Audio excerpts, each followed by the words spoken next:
are some stories that you hear, and there are some stories that you keep.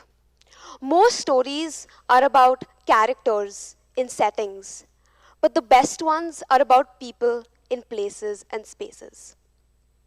My identity has come to be built on three foundational stones: story, sounds, and gestures. And that's what I would be presenting to you today. Three stories about these sounds and gestures that have shaped my identity, that I've kept with myself and within myself, that have shown me the power of storytelling, which I hope you will see today or someday soon. November 23rd, 2021. My friends and I were sauntering aimlessly on the upper field in school on this random day in November. And it was the one part of school that hadn't changed much during the lockdown. And the grass was playing the role of grass quite well, and the swings were perfectly still despite the breeze. Then my friend out of the blue just said, "You know, it's rare that we ever acknowledge the moments in which we're happy while we're living them. But now, after so long, I want to say I feel happy."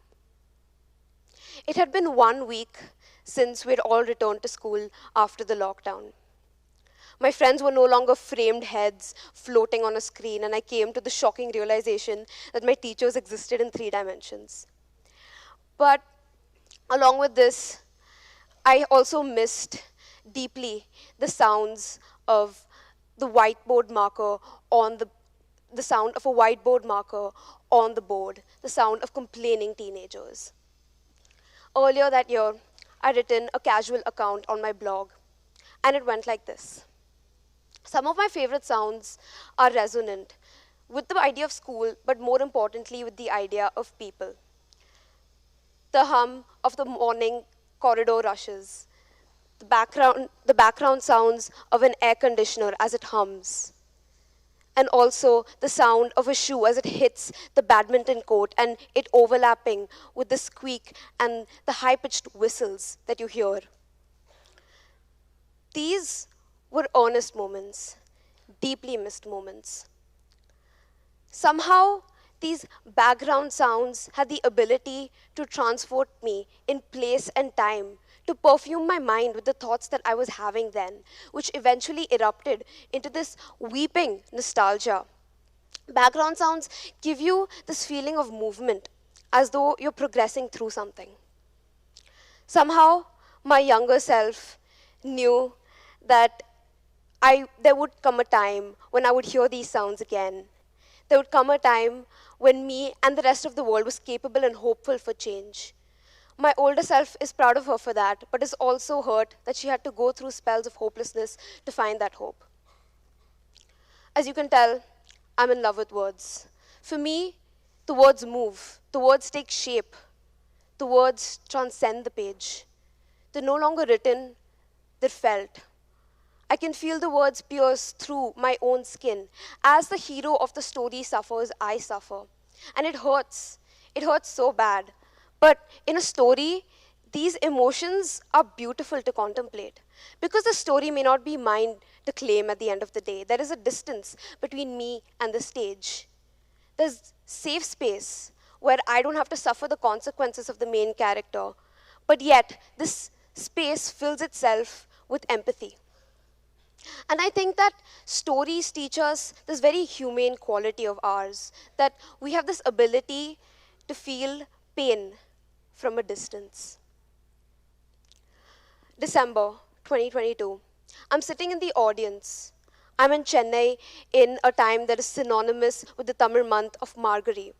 It's a time where you embrace music, art, dance, and I'm doing it honor by watching a dance drama play out on stage, or Natya as it's called, which is a theatrical form of Indian classical dance.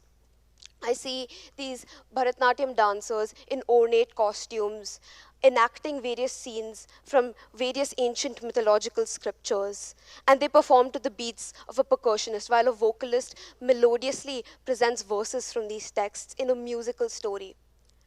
Today, I watch Karna Sapadam, or Karna's Oath, where he has to choose between his brothers and his dear friend. And though you're watching his plight play out on stage, it's somehow, ironically, beguilingly beautiful to watch.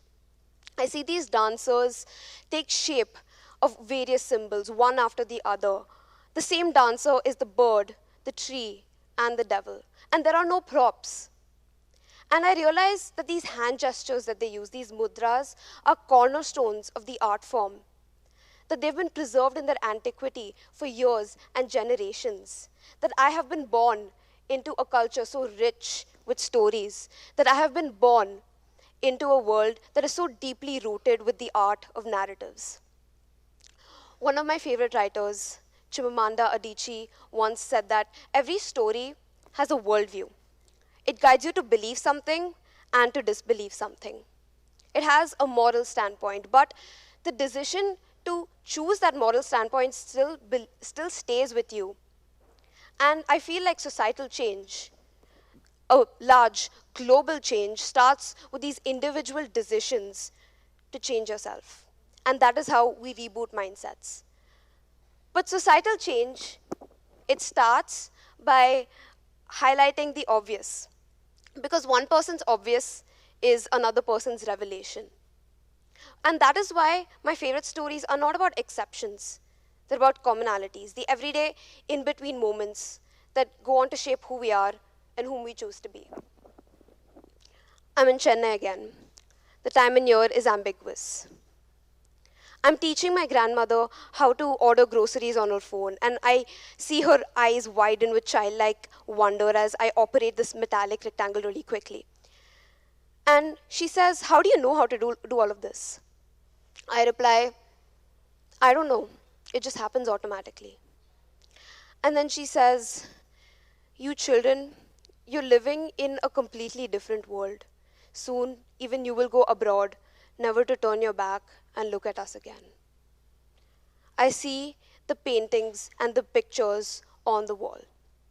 Faces of the people who raised me and the people who raised them.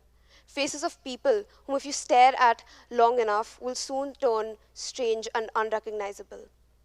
And I realized she was right. I was living in a different world. Whether that was fortunate or unfortunate, only the arc of my storyline would tell. So who am I? And what do these stories mean to me? Well, I have come to realize that I am a collage of these anecdotes and chance encounters, a kaleidoscope of these vignettes, plot lines, and storylines, all in this indestructible, shimmering structure. I've realized that I need to respect the promise of the story arc, the promise of transformation at the end. And as the story comes to the close, it whispers to me, "Be kinder." And the stories that whisper that to me are the ones I keep. And I want you to ask yourselves, what should a story whisper to you for you to keep it? Thank you.